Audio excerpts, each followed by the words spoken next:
안녕하세요. 여행작가 이지상입니다. 여러분 지금 행복하십니까? 글쎄요, 사람마다 느끼는 게 다 다를 겁니다. 현대경제연구원에 의하면 작년 하반기 우리나라 사람들 경제 행복지수가 100점 만점에 38.4점으로 2011년 하반기 이래 최저치로 나타났다고 합니다. 이는 작년 12월 한국인 20세 이상 성인 1000여 명을 대상으로 조사한 결과인데요. 20대, 미혼, 여성, 전문직 등이 높고 자영업자는 가장 낮으며 또 연령대가 높을수록 낮다고 합니다. 경제적 관점이 아닌 전체적인 관점에서 본 행복지수는 어떨까요? 국내 총생산, 건강한 기대 수명, 정부와 기업의 투명성, 개인의 자유, 사회적 자원, 개인의 사회적 네트워크 등을 감안해서 전 세계 행복지수를 측정한 유엔의 2016년 세계 행복보고서에 의하면 덴마크, 스위스, 아이슬란드 등 유럽 국가들이 상위권을 차지하고 한국은 58위라고 합니다. 이런 객관적이고 현실적인 관점에서 보면 우리나라는 행복하지 않은 나라입니다.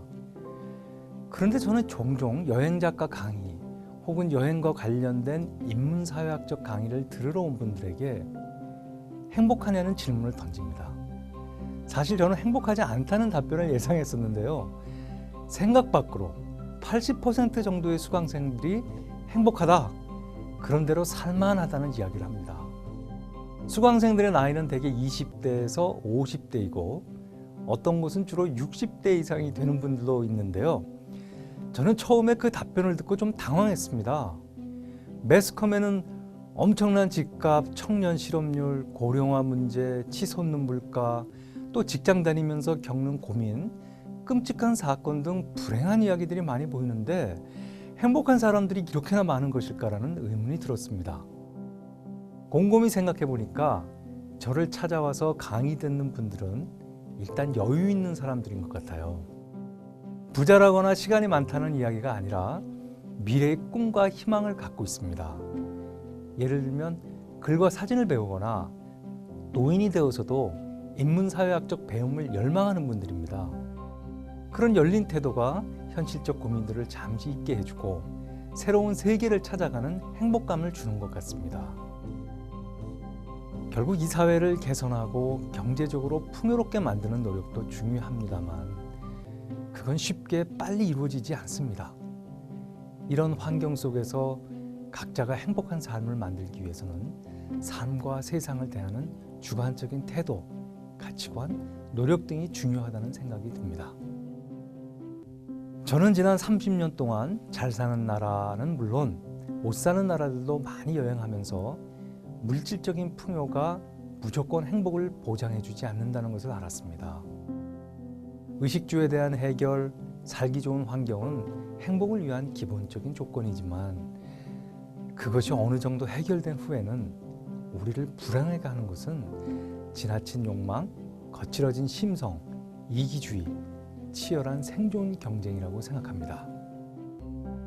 저도 종종 살다 보면 제 안에서 그걸 느끼며 고민을 하는데요. 그때마다 종종 고전을 봅니다.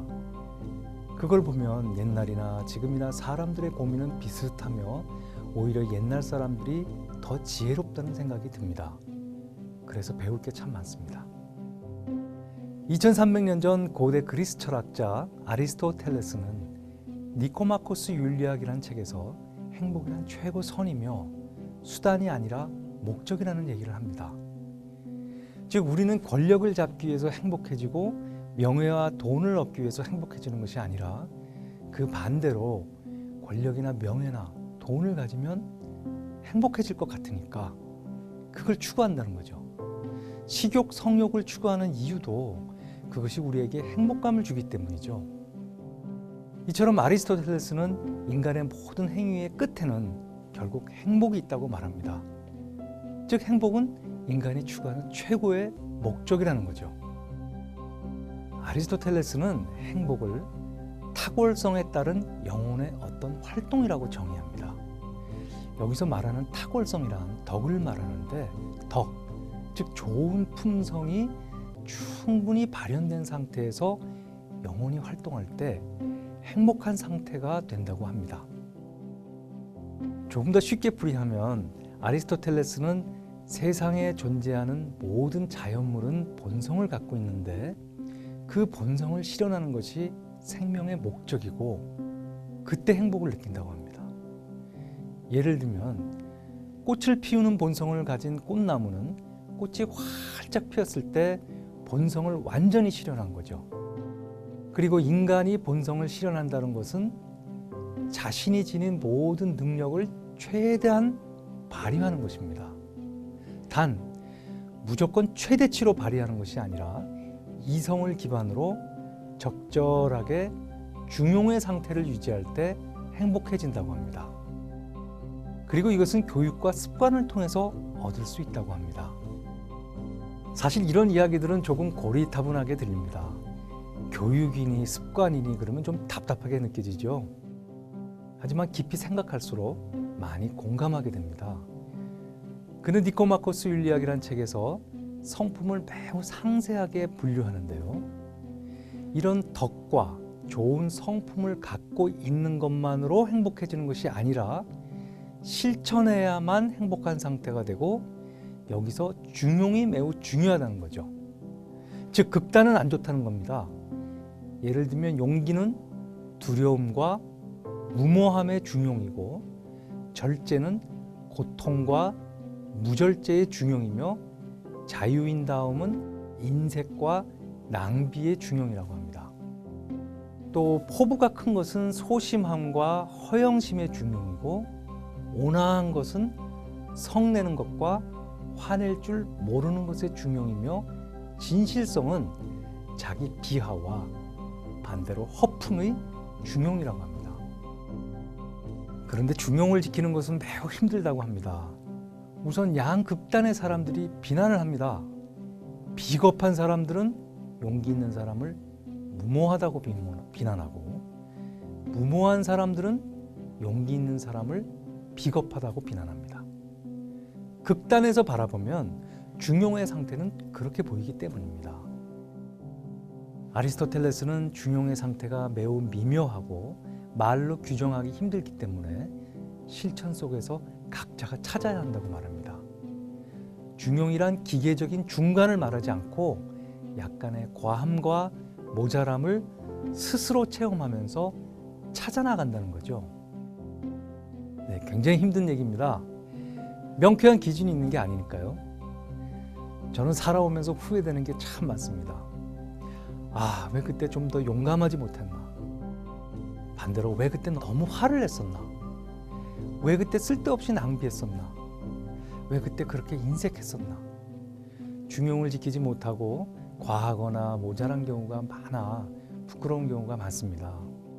그런데 아리스토텔레스는 이런 모자란 행동 혹은 과한 행동이야말로 중용을 찾아가는 과정이라고 말합니다.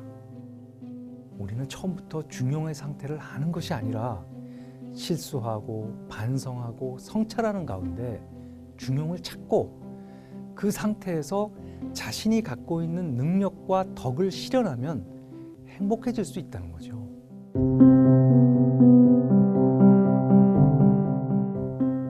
많은 실수와 후회 속에서 살아가는 저는 이런 말에 큰 용기를 내게 됩니다. 처음부터 잘하는 사람은 아무도 없습니다. 실수와 후회를 두려워하지 않고 전진하면서 반성하고 성찰한다면 우리는 행복해질 수 있다고 생각합니다. 그런데 이 과정에서 감정보다도 적절한 이성이 중요하다고 합니다. 요즘처럼 흥분되고 감정적이고 자극적인 세상, 쾌락이 유혹하는 세상, 정치적인 격변기, 혼란기 속에서 이런 이야기는 잘 와닿지 않겠지만 차분하게 마음을 가라앉히고 생각하면 정말 중요하다는 생각이 듭니다. 이런 시대일수록 행복해지기 위해서는 자신의 성품을 닦고 이성적으로 반성과 성찰하는 행위가 더 필요하지 않을까요? 그것이야말로 진정한 행복으로 가는 길 같습니다.